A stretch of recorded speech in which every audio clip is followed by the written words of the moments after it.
I'm really sorry. I'm going to try my best in the future to look less creepy when I start the, the video. Really me.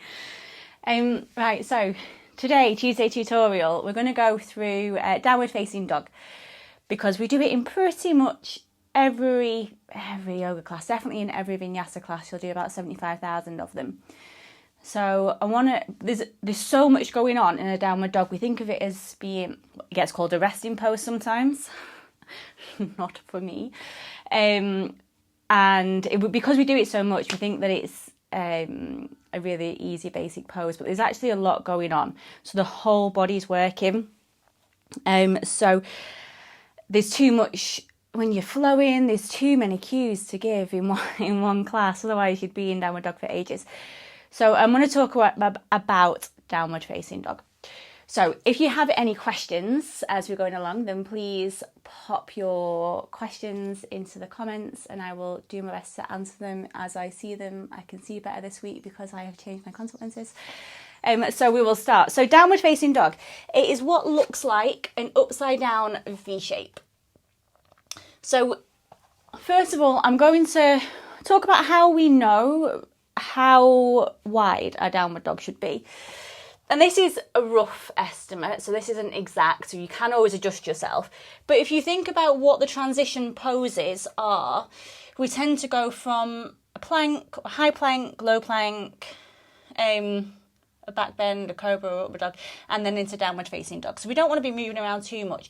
So usually, to check our downward dog length, if we wave our bodies forward into a plank, our shoulders should be over our wrists, bum not spiking up. So we should be able to transition quite easily between a plank and a downward dog.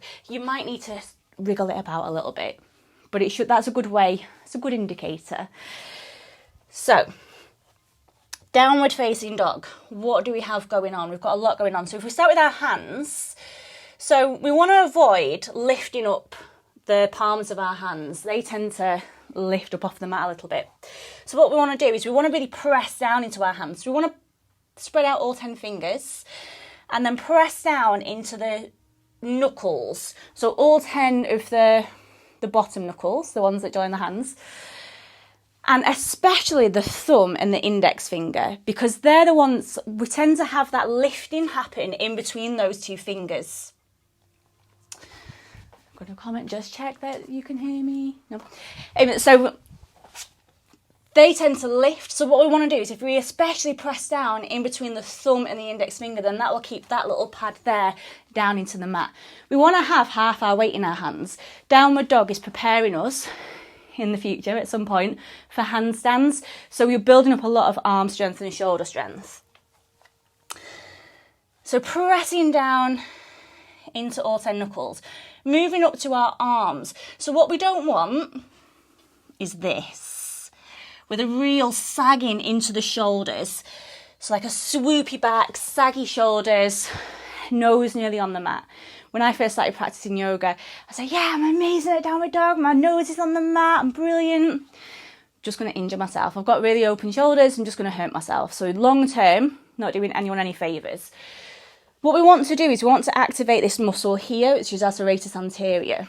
So if you take one arm out, and then just sort of grab that little fleshy bit underneath your armpit. It might be a bit sweaty, it's been a hot day. And then as you move your elbow in towards you, you'll feel this muscle engage. So that's the muscle that we want to engage in downward dog, and that protects our shoulders and helps to strengthen them. So a way of doing that, so you might hear the cue, wrap your shoulder blades around your armpits, and that always blew my mind. So a good way of thinking about it is if you want to rotate your upper arms outwards away from each other without moving the hands. So sometimes when I give that cue, people start moving the hands. The hands stay pointing forwards, rotate the upper arms. You might even have a little bend in the elbows as they rotate. So as though you're trying to turn the inside of the elbow to face the top of the mat. Probably won't face the top of the mat, but you'll feel this engagement around the shoulders. It makes it a little bit more challenging, but it's building up more strength.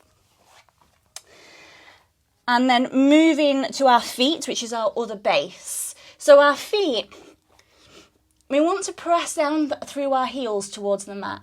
Now, for a lot of people, the heels will not touch the mats.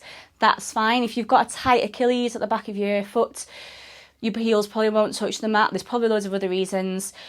Don't worry. It doesn't matter. But just energetically, just send them in that direction and you'll find a little bit of lengthening through the back of the ankle. The legs can be bent. Stick your bum out and up towards the ceiling. So we want to get as much length in the spine as we can. And by sticking your bum out and up, that causes this extra length in the spine. Our legs are also active, so we want to rotate our thighs towards each other, so inwards. So our upper arms are rotating out, away from each other. Thighs are rotating in towards each other. It's almost like trying to pat your head and rub your tummy at the same time. It will come. And what was the other thing? Gently hugging your belly button inwards as well to switch on your core. And then let your head and neck be really, really heavy. If your back is rounded, so some people's downward dogs look a little bit more like this, and the back is really round. You can bend the knees. And also, if you feel like the backs of your legs are going to tear in half because your hamstrings are tight, bend your knees. They don't have to be straight. So we have two urban myths in downward dog for some reason. And the two myths are that the feet need to be on the floor, or the heels, the toes will be, and that the legs need to be straight, and neither one of those is true. So if your downward dog looks a little bit more like this, then bend the knees and you'll instantly find much more length in the spine. The other thing that I was going to talk about is pregnancy. So a lot of my followers are pregnant ladies, and one of the myths that seems to be flying around at the minute that I've seen a few times is about downward dog not being safe in pregnancy. That's not true. There was some research out a little while ago by the Obs and Gynae Society, and they did some studies, and it is safe to do, but it might be that you need to modify it a little bit. So as baby gets bigger, you might find that you want a little bit of a wider stance for a bit more stability, so you might want to take your legs wider. You've also then got more room for baby. Downward dog can actually be a really nice pose in pregnancy because then you've got gravity pulling your bump downwards, you've got the weight being taken off your back. If when you're pregnant, especially in the third trimester, if the weight of your baby is pulling your back down and you're ending up with a little bit of a rounded spine, then bend the knees. It's a bit unclear as to the rationale as why they were saying that it might not be safe in pregnancy, but ultimately all I could find was that they thought that there was a risk that it might turn babies breech, but actually they're thinking now is that it's much more likely to help babies to turn from breech into the usual position. The only time that I would advise to not do downward dog in pregnancy, or at any time, is if it doesn't feel good, or if you've had a breech, your baby was breech and has turned, and by breech I mean towards the end of your pregnancy, has turned, and so is now in the usual position. If you want it to stay in the usual position, just to err on the side of caution, then don't do downward dog. You can take a child's pose. Also, it is, it's hard on the arms, so you're very welcome to rest. This applies to everyone, pregnant or not. You can rest anytime you want. You can take a child's pose. If you've got reflux, so again, this applies more to pregnant women, but we all get it from time to time. If you've got reflux, then hanging upside down might not be terribly pleasant. So in which case, give it a miss. Take child's pose instead. And that is a whistle-stop tour of downward dog with and without babies in the belly. If you have any questions, then please get in touch. Let me know. I will read all the comments. Let me know what you want to see next week. Otherwise, I'll just keep making it up.